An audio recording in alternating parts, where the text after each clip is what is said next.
If there's a model that symbolizes that age is just a number, it's the Volvo XC90. It's now in its 10th year. Now it has been updated in the past, but what we have today is the model that will see it through 2025 and beyond. Over this video, we'll talk of what's changed and if it still deserves the big money Volvo wants for one.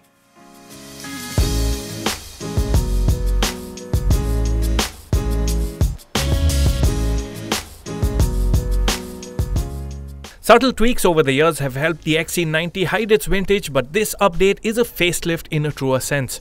Most of the styling changes are concentrated up front. The focal point is the flatter and wider grille, with Volvo's Iron Mark logo now flanked by slanted streaks. Slim new headlights that are still home to the Thor's Hammer LED light signature flow out of the grille, and there's a tidied up bumper section with fewer but more pronounced lines. In profile, the new look 20-inch wheels are your only giveaway of this being the 2025 model. Do note the air suspension is at its lowest setting in these stills. Off-road height adds in a handy 40mm of clearance.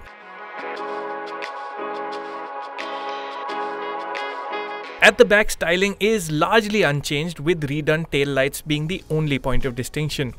Still, you'll like what you see. The XC90 is clean-cut and traditional upright in its stance, and to many it'll appeal for just that. More has changed inside. The changes inside are not dramatic, but the individual elements do add up to give the XC90's interior a refreshed vibe. Now, you will find elements such as the updated AC vents both at the sides and at the center. There's also a redone center console with more storage, including one for a smaller bottle. But of course, the detail that will really catch your attention is this new touchscreen. Out goes the old 9-inch unit and in comes an 11.2-inch unit. This one's a freestanding unit and it almost looks like an iPad has been tacked on to the dashboard. The unit runs a new-gen Android system and features large tiles to give quick access to frequently used functions. It does require a shorter learning curve than, say, a BMW system, but more physical buttons for the climate control would be welcome. Also, the need to plug in a phone to use Apple CarPlay is not very 2025. The screen serves as the display for an updated and crisp 360-degree camera. You also get digital dials, but there's only one theme and you can only alter the layout to have the map take center stage on the screen. Head-up display is included too, and talking features, there's actually lots packed in. In addition to all that I've already touched upon, there's Napa leather upholstery, an onboard air purifier, 4-zone climate control, a large panoramic sunroof, and what's a highlight in its own right, a 19-speaker Bowers & Wilkins sound system.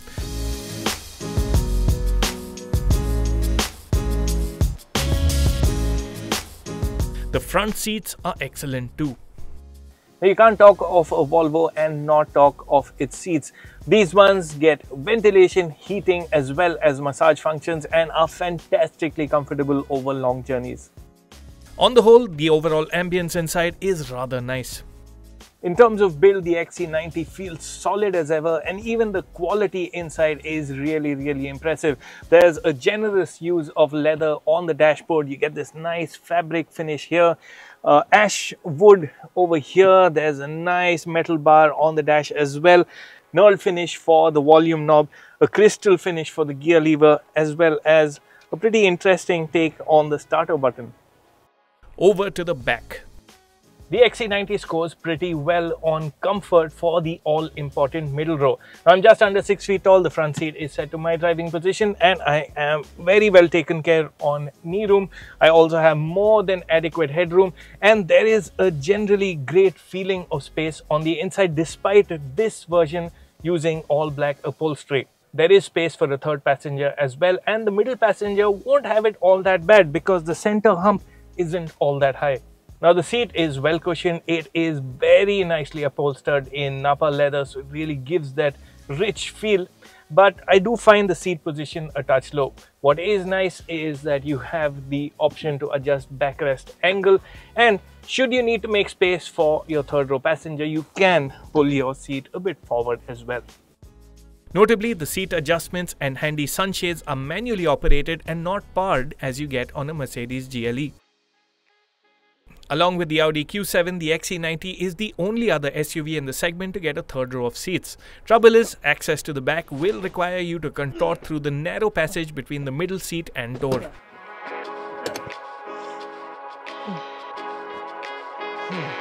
As you can tell, the third row doesn't provide adequate seating for someone of my size and height, but I'm guessing someone smaller than me will be able to pull off an intra-town journey with relative comfort. Now, you do get a knees-up seating position, there's no taking away from that. The seat squab is also quite short, but on the plus side, the large quarter glass does let in quite a bit of light. You do get dedicated AC vents on the pillows. There are cup holders at the back as well. There's usable space behind the third row of seats for soft bags, and it's nice to see a space-saver spare wheel packaged under the floor as well. Should you need more luggage room, rows 2 and 3 can be folded flat to form a huge load bed. The XC90 continues as a petrol-only model. It's on offer with what Volvo labels the B5 powertrain. That's a 2-litre 4-cylinder turbo petrol engine with assist from a 48-volt mild hybrid system. The engine makes 250 horsepower and 360 Newton meters, which aren't great numbers in a segment where rival 6-cylinder petrol units deliver well over 300 horsepower. Volvo doesn't do 6 and 8-cylinder engines any longer, but even so, the more powerful 300 horsepower turbocharged and supercharged iteration of the 4-cylinder engine called the B6 would have been more fitting at this price point. In everyday driving scenarios, you really won't have an issue with this engine's power. Keeping up with the flow of traffic, absolutely no problem. Getting past slower moving traffic, again, no problem. But if you've driven a like-sized SUV with, say, a larger 6-cylinder engine, you will find that the Volvo XC90's 2-litre unit doesn't quite have that reserve of power that those ones have. In a sense, to get the same sort of performance, this engine has to work that much harder, and correspondingly, you will hear it work that much harder. The 2-litre engine isn't loud per se, but it does have a slight gruffness to it, and you don't get that silky smoothness that you get in the competition 6-cylinder units. Now, don't get me wrong, because the XC90's performance is actually quite good. When you press down hard on the accelerator, the gearbox will chip in with a quick downshift to get the engine into the meat of its power band. And when it is in that mid-range, it does feel nice and eager. The 7.96 second 0 to 100 kph time isn't shabby for a large SUV. Till such time you learn that the XC90's 6-cylinder petrol rivals do the dash in about 6 seconds or less. The gearbox does well to keep the engine in its prime and compensate for any lack of power, though I wouldn't club it with the smoothest shifting of gearboxes around. Now, you do get a manual mode which can be used via the gear selector on the center console, but you don't get any paddle shifters. Fact is, the XC90 isn't the kind of model to egg you to drive hard. Around the corners, the XC90 offers a pretty chilled out driving experience.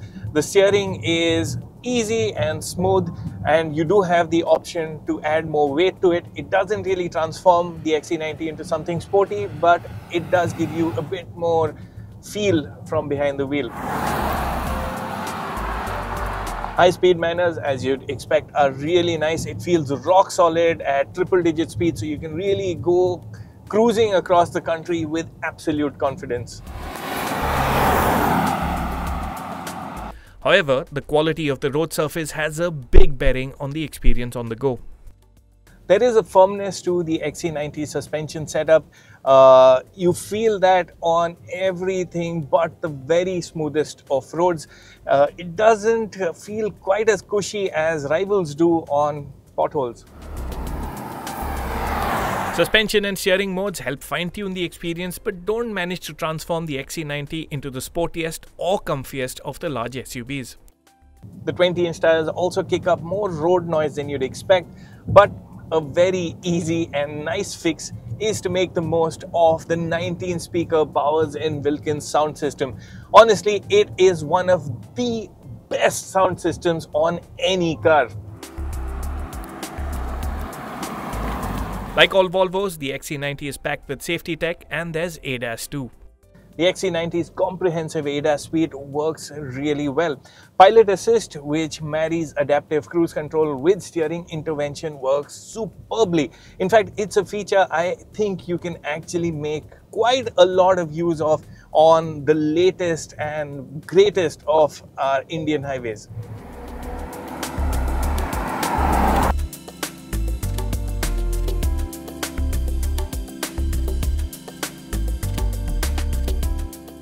Priced at 1.03 crore rupees ex-showroom, the XC90 is pricier than the Audi Q7, the BMW X5 petrol costs similar money, while the petrol Mercedes GLE is more expensive. Judged in light of its German rivals, the XC90 is immediately on the back foot on engine displacement and performance and will simply not appeal to buyers who associate big SUVs with big power. The firm ride and overall refinement aren't near class best standards either.